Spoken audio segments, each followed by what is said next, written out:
I guess I'll do just tip number 1. Fast forward. Life lessons that you learn from gardening, is patience. You just don't know where you'll be in a few years. You just don't know. Like, I know, because I've been gardening for a while. But a lot of people might come over and look at this garden and go, oh yeah, it's a little garden. If you can just envision in your brain and fast forward, and y'all saw me do this last year, so for the newbies it'll be more of a surprise, but for the people who've been in the challenge, you'll see that this garden will be so big and lush. And I'm gonna have, for the March newbies, comment if you remember when you guys start to see me grow my tomato trees, and they're tall and they're 8 feet tall and they have all these tomatoes on them, and it won't look like this. It won't look like this little thing. Oh, I have a planting tip to give you guys here in a little bit. So the lessons from the garden is, like, you gotta fast forward in your mind. You gotta know that when you're sowing the seeds and that when you're planting, that there is a harvest coming for you. If you will just stick to it, there is a harvest coming. There is something that, like, there is a reward for all your hard work. And you won't know where you'll be in 5 years.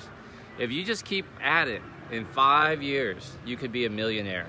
If you just keep at it, in 5 years, your business could be doing 10 million.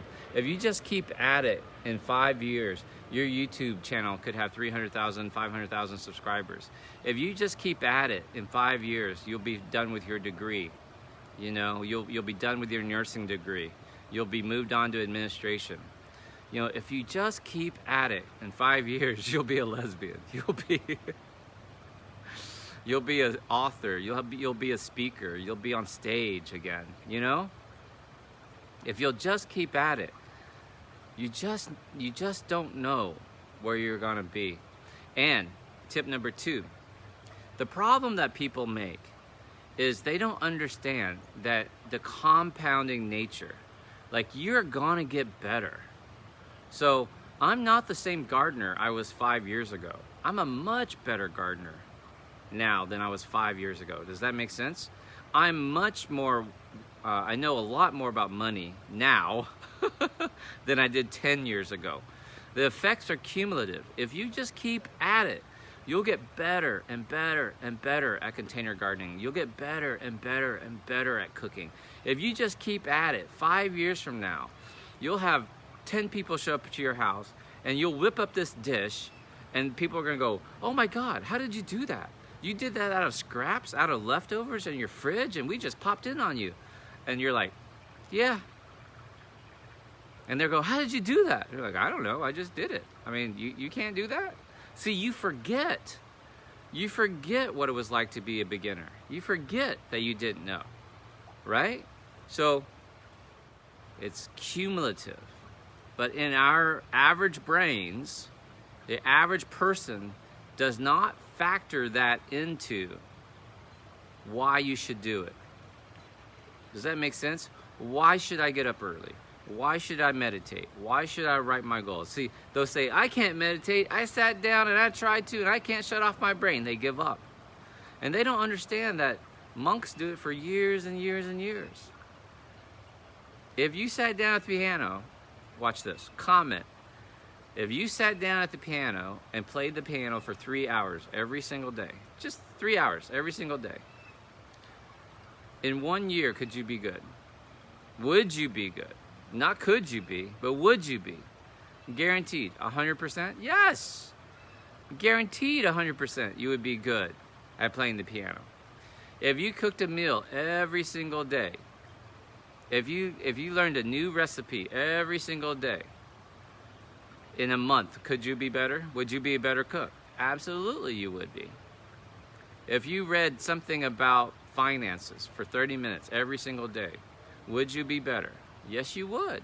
Guaranteed, 100%. Unequivocal, no doubt about it. If someone held a gun to your head and made you sit there for 3 hours and practice the piano, guarantee you, you would be good at piano.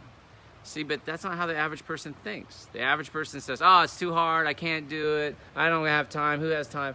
And they stop. So, gardening teaches you this. If I will just keep at it, I will get better and better and better. Which takes me to my next tip. Who remembers the video where I cut the top off of the hot pepper plant, the saporal plant? This was about 3 days ago. I said, gardening tip, cut off the top of your saporal plant, your hot pepper plant, right? I went back and watched the video, and I think it was Tess. So Tess, correct me if I'm wrong.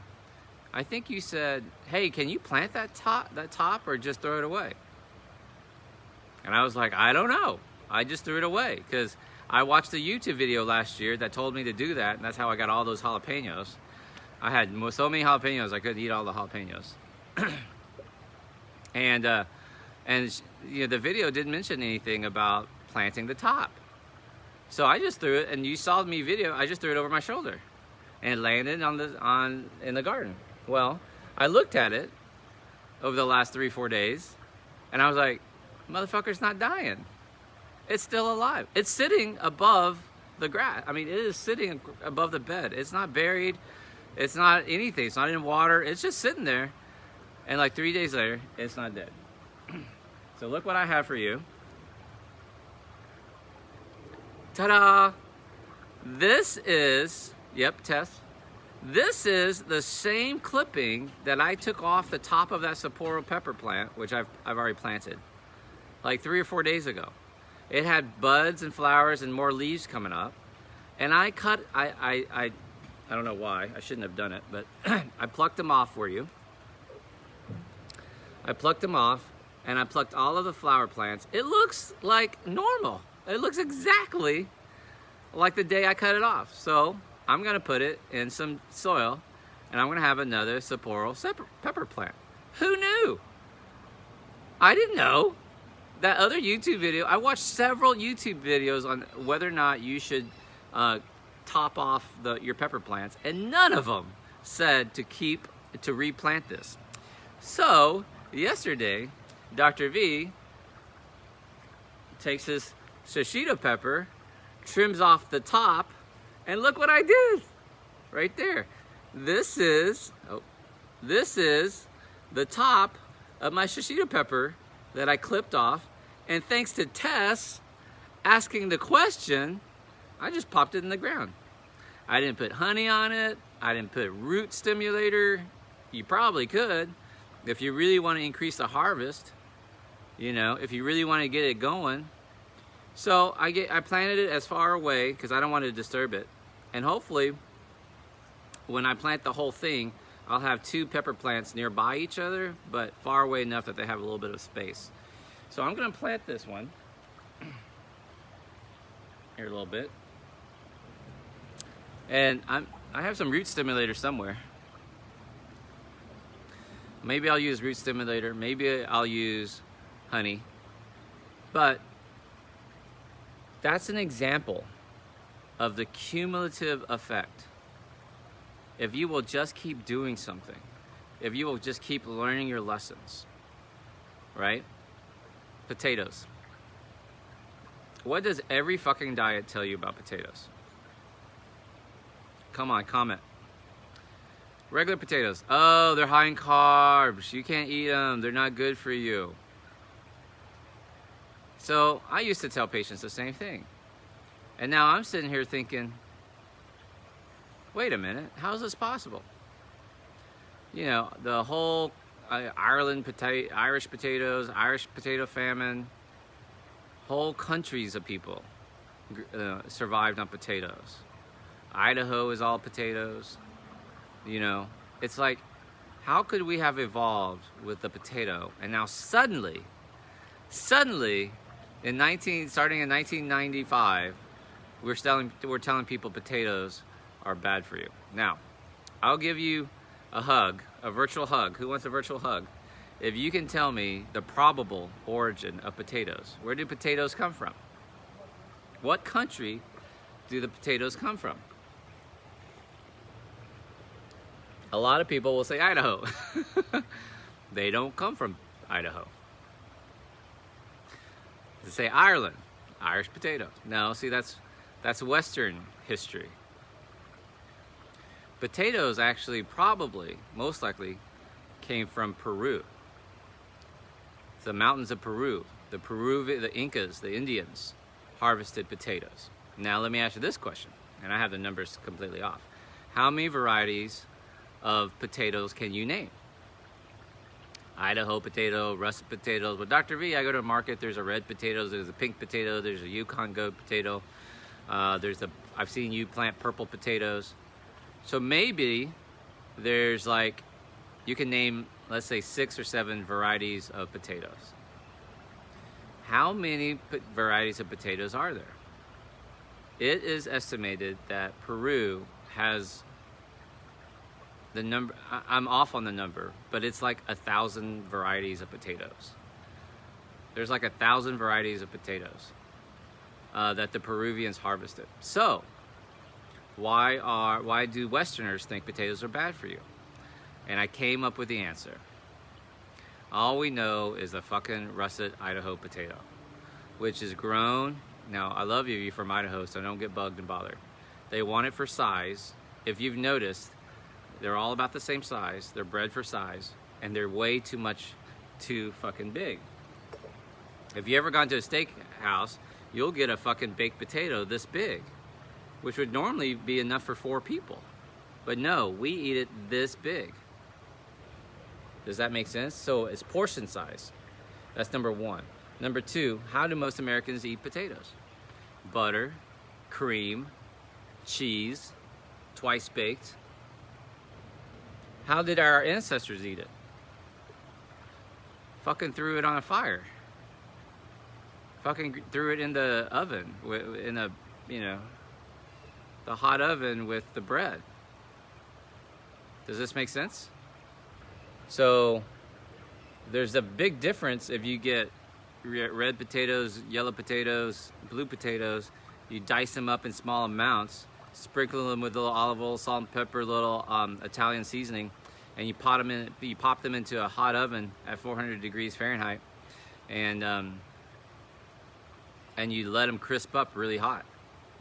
And they're crispy on the outside, and they're soft and fluffy on the inside, and that's it. That's very, very different, because you're talking about a handful of potatoes to feed 4 people versus 1 potato for you and your fucking steak. Does this make sense? Right? So it's portion size, but it's also in the preparation of the potato. And that's how potatoes have gotten a bad name in the American diet. Does this make sense, what I'm telling you? So I don't think potatoes are as bad for you as people think. And I'm not even talking about the other tubers, like sweet potatoes and parsnips, celery root, and all that sort of stuff. And turnips, right? And you go, oh, they're too high in carbs. How the fuck do you know? You know what I mean? Okay. So the tip about potatoes is, when you start to garden,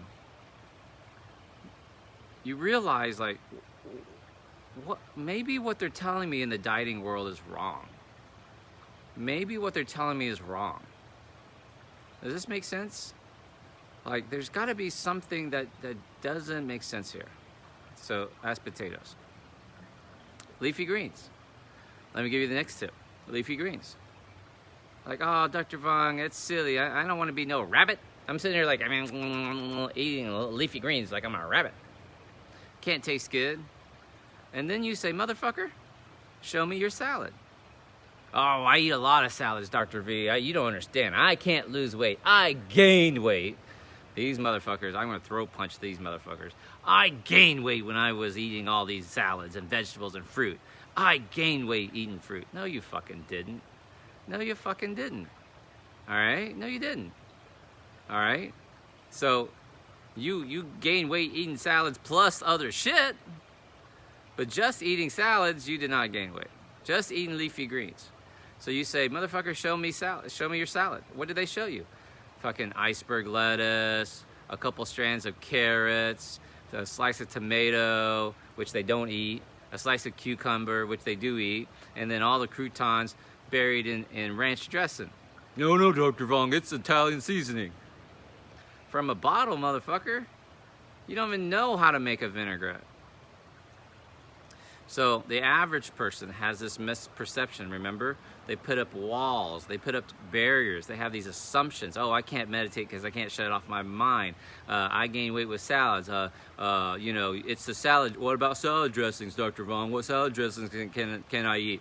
Motherfucker, I'm not your Google. You go search that shit. You should understand this. This is the power of gardening. You start to understand this. And if you ever eat arugula from your garden versus arugula from a salad, store-bought salad or grocery store versus just iceberg lettuce, you'll go, wow, the flavor is so different. Arugula, my arugula is fucking spicy. My Swiss chard is earthy, you know.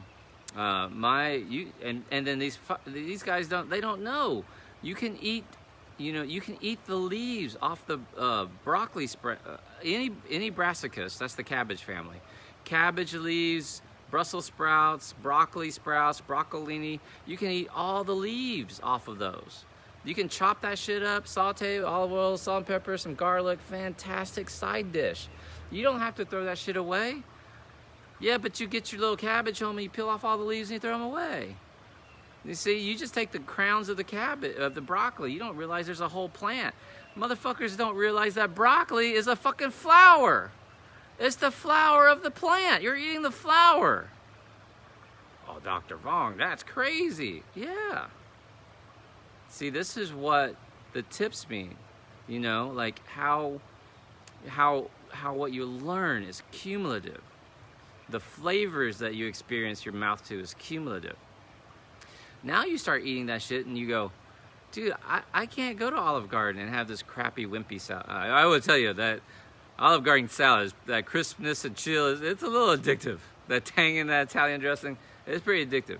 But you gotta realize at some point you look at that and go, I could put a couple of olives and a couple of slices of red onions on my salads and call it a day. Like, I can make this myself. And then you go to a fancier restaurant, you go, wow, this champagne apple vinaigrette dressing, you know, this is pretty crazy, and it's got some grapefruit slices and some blood orange slices, and there's a blue cheese, and there's a poached pear in there, and there's like, what's this green? What is this frisee thing? What is this frisee thing Dr. V keeps talking about?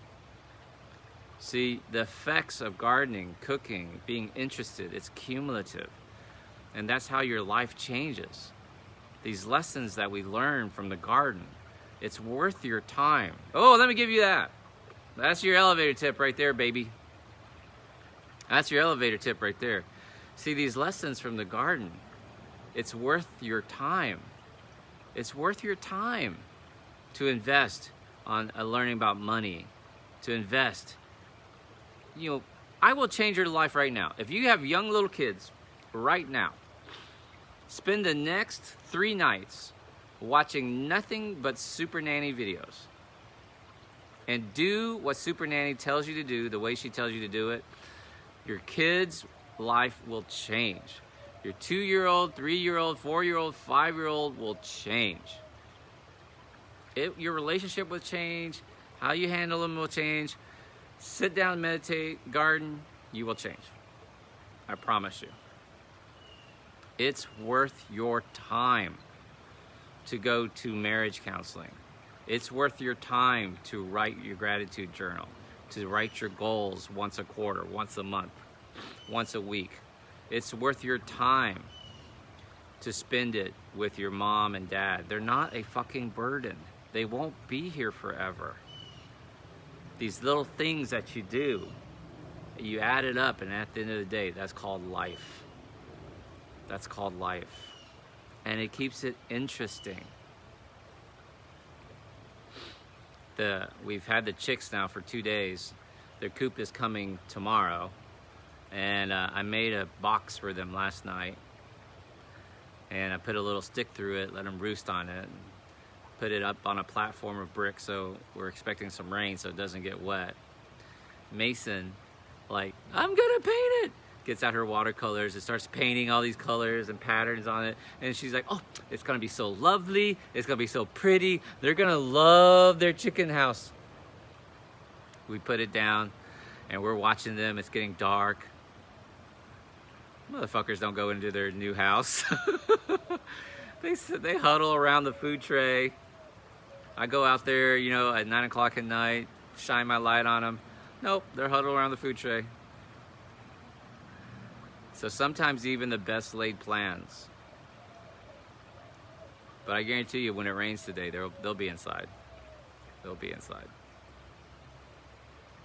But you see, you know, 5 years ago, when I told Erica we're gonna watch Super Nanny, and we're gonna implement this timeout, because Erica was like, I'm gonna spank her. I'm like, you're not spanking her. Just like I said to Kizzy's mom, I'm gonna spank Kizzy. And her mom's like, you're not spanking Kizzy. I said, okay. So 5 years ago, for a week, we watched Super Nanny videos on YouTube, and Erica was like, wow, this is great. Fast forward 4.5 years later. Now Mason is trying to, you know, play with the chickens. She's happy, she's painting, she cleans up her messes on her own. We were in the car yesterday and she goes, Daddy, Mommy, when I grow up, I want to be an eventer. I said, eventer? Her mom goes, eventer? I said, Mason, that's amazing. She goes, yeah, I want to be an eventer. And I said, an inventor? She goes, yeah, because I want to make things that work. Someday I want to do things and make things that work. And I said, well, what would you like to invent? She goes, like, I want to make a robot that I don't have to tell it what to do. It just does it. And I laughed the whole fucking time. 5 years in the making. You don't know where you'll be in 5 years. You just have to press play. You just have to record. You just have to sit down and meditate. You just have to start the garden. You just have to sow the seed. You just have to be ready to reap the harvest when the time comes. Does that make sense? It's the patience. It's the fast forward. It's the seeing it clearly in your brain. I love you guys. Be awesome.